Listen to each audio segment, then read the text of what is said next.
Olá, boa noite. Começa agora o Jornal do Senado. Na sessão plenária de hoje, os senadores discutiram temas como o corte de direitos trabalhistas em análise na Câmara, a criação de uma usina de gás no Mato Grosso do Sul e a semana de esforço concentrado do Senado a partir da próxima segunda-feira. Mas o assunto que dominou o debate foi a decisão que o Supremo Tribunal Federal vai tomar na semana que vem sobre os embargos infringentes no caso do Mensalão. Recursos que podem provocar a realização de um novo julgamento dos envolvidos. O STJ não tem embargo de infringência, quem tem é o Supremo Tribunal Federal. E aí, como é que fica? Um tem e o outro não tem. O que está na boca do povo é: esse Brasil pune ou não poderoso? Pune ou não? O que vai ocorrer na quarta-feira é a resposta a essa questão na sociedade. A sociedade espera que poderoso vá para a cadeia. Qual Supremo Tribunal Federal nós teremos na República Federativa do Brasil a partir deste julgamento? Cabem ou não os famigerados e famosos embargos infringentes? Quarta-feira que vem será, eu diria, a redenção do Supremo. O que está em questão no momento é muito mais do que isso, mais do que um julgamento. É a confiança dos brasileiros na sua justiça e a percepção dos ministros da Corte Suprema do país sobre tão grave e tão inaceitável prática. Corrupção e uso indevido dos recursos públicos pagos sob a forma de tributos e às custas do trabalho duro, muito suor da população que trabalha e que paga impostos. Roberto Requião condenou o projeto de lei em tramitação na Câmara dos Deputados, que corta direitos trabalhistas e promove a terceirização do emprego. Aprovada essa barbaridade, o serviço público poderá cancelar os concursos, valendo-se apenas de funcionários terceirizados, extinguindo-se de forma absoluta as carreiras de Estado. As montadoras multinacionais de automóveis, por exemplo, poderão contratar metalúrgicos através de empresas que exploram no sentido lato e genuíno da palavra, sem o incômodo dos direitos previstos na consolidação das leis do trabalho. Rubem Figueiró defendeu a construção de uma usina separadora de gás no Mato Grosso do Sul. Dessa forma, poderíamos explorar as mais de 100 substâncias químicas presentes na composição de gás natural boliviano, como metano, como propano, como butano, como etano e outros elementos. E Romero Jucá destacou o esforço concentrado do Senado na semana que vem para aliviar a pauta de votações. Já na próxima segunda-feira, nós iremos debater e votar aqui a reforma eleitoral. O Parlamento do Mercosul realiza no dia 11 de novembro, no Uruguai, a primeira sessão plenária deste ano. Entre os temas que devem ser debatidos está a eleição direta dos membros do Parlasul. A primeira reunião de 2013 vai ser realizada depois de quase 3 anos sem atividades oficiais no Parlamento do Mercosul. A última sessão foi em dezembro de 2010, em Montevidéu. Na plenária de 11 de novembro, os parlamentares devem debater um novo prazo para que os países que integram o bloco realizem suas primeiras eleições diretas para o Parlamento Regional. Um acordo prevê que elas devem ser feitas até o final do próximo ano. Mas até agora, apenas o Paraguai aprovou regras para eleger os seus representantes. Os demais membros do Mercosul indicam parlamentares que já têm mandato no Congresso de cada país.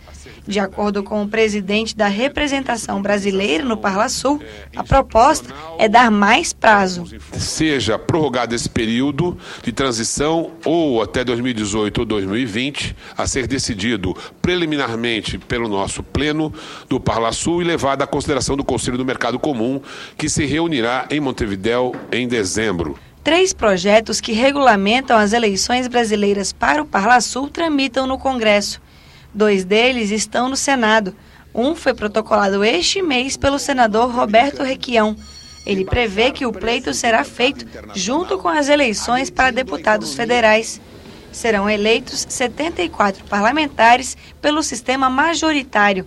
Os mais votados assumem. A distribuição das vagas entre os estados será feita de forma proporcional à população. Distrito Federal, Acre, Amapá, Mato Grosso do Sul, Rondônia, Roraima, Sergipe e Tocantins elegeriam um parlamentar. Alagoas, Amazonas, Espírito Santo, Mato Grosso, Paraíba, Piauí e Rio Grande do Norte, 2 parlamentares. Ceará, Goiás, Maranhão, Pará, Pernambuco e Santa Catarina teriam 3. Paraná e Rio Grande do Sul, 4 representantes. A Bahia elegeria 5 parlamentares. Minas Gerais e Rio de Janeiro, 6. E São Paulo, 9. Uma tentativa de fazer uma coisa mais simples e que realmente as pessoas que tenham mais voto consigam representar os seus estados. E acabamos com aquela história de lista fechada, porque a lista fechada levaria ao Parnasul uma representação dos partidos e não da Federação Brasileira, uma representação proporcional à população de cada estado. Aumentar a participação da mulher na política. Esse é o objetivo de uma campanha lançada pelo Senado e pela Câmara. A participação das mulheres no Congresso brasileiro é uma das mais baixas do mundo. O país ocupa a 120ª posição entre as 189 nações que integram a UIP, União Interparlamentar. É a pior classificação entre os membros da entidade na América do Sul. As mulheres procuram estabilidade e segurança na atividade que realizam. A política é instabilidade e insegurança. Não há nenhuma garantia de que uma mulher candidata seja reeleita, mas é do processo democrático. O embate político também é um pouco agressivo e nem sempre as mulheres estão dispostas a fazer esse enfrentamento. A mulher procura segurança e por isso o número de mulheres hoje não está grande na política, mas está muito acentuado em carreiras de Estado. Ministério Público, Poder Judiciário, Advocacia Geral da União. Segundo o IBGE, mais da metade da população do país é de mulheres. São 97 milhões de brasileiras. Mas nas eleições de 2010, apenas 45 delas foram eleitas para a Câmara dos Deputados, menos de 9%. No Senado, das 81 vagas, apenas 8 são ocupadas por mulheres, menos de 10% do total. Um parlamento que não permite uma presença maior da mulher não pode ser considerado um parlamento que exerça plenamente a democracia. Então nós entendemos que essa subrepresentação feminina é uma dívida que a democracia tem, não só com as mulheres, mas com o país como um todo. As procuradorias da mulher na Câmara e no Senado lançaram uma campanha para estimular a participação feminina na política. A meta é aumentar em 20% o número de mulheres filiadas a partidos e em 30% a representação feminina no Congresso nas próximas eleições. Para que possamos disputar espaços de poder em 2014, a filiação tem que ocorrer agora. Temos até o dia 5 de outubro para fazer um grande chamamento de mulheres para filiarem-se a um partido político. E depois teremos de 5 de outubro até 5 de outubro do próximo ano para viabilizar essas candidaturas. Quando encerrar o período de filiação, vamos partir para a conscientização, chamar a mulher às eleições. Agora, o que nós queremos mesmo é uma reforma política profunda, porque através da mudança da política, do arcabouço legal que estrutura a política eleitoral brasileira, é que a gente vai poder conseguir uma presença maior nossa nos parlamentos. Transporte urbano, poesia e uma obra-prima da música clássica. Destaques da programação da TV Senado neste fim de semana.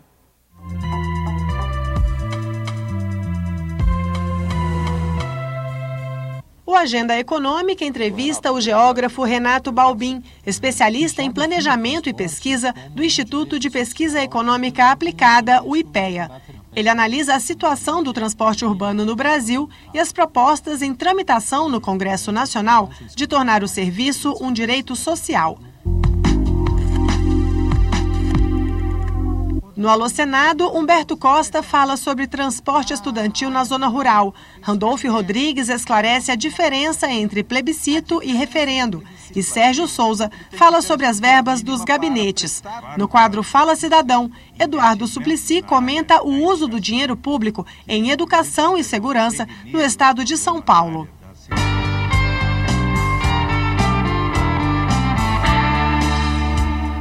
O Espaço Cultural apresenta o compositor, violonista, cantor, arranjador e produtor Filó Machado. Ele iniciou a carreira por volta de 1970 em São Paulo e consolidou o trabalho no exterior.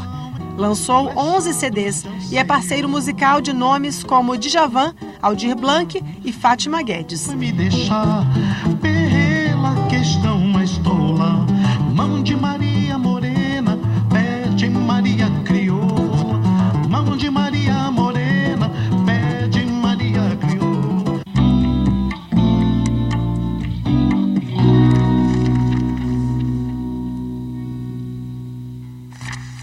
O Leituras recebe os atores e dramaturgos Clarice Cardel e Carlos Loredo.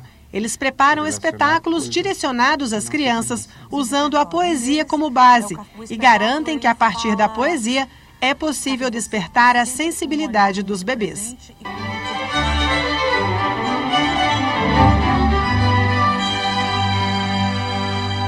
No Conversa de Músico, a segunda parte do concerto da Orquestra Filarmônica de Brno, na República Tcheca, sob a regência do maestro alemão Bernhard Klee. Orquestra, coro duplo, solistas e órgão interpretam a missa glagolítica do compositor tcheco Lajos Janáček. A obra é considerada uma das obras-primas do século XX no repertório clássico.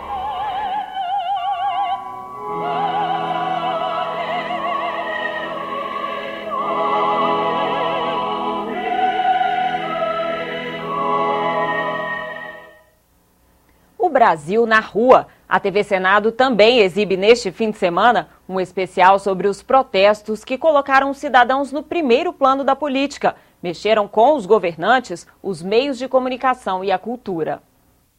No mês de junho, centenas, milhares, milhões de brasileiros saíram às ruas numa sequência de protestos que surpreendeu o país e o mundo. Os jovens chegaram à cúpula do Congresso, tomaram centros urbanos.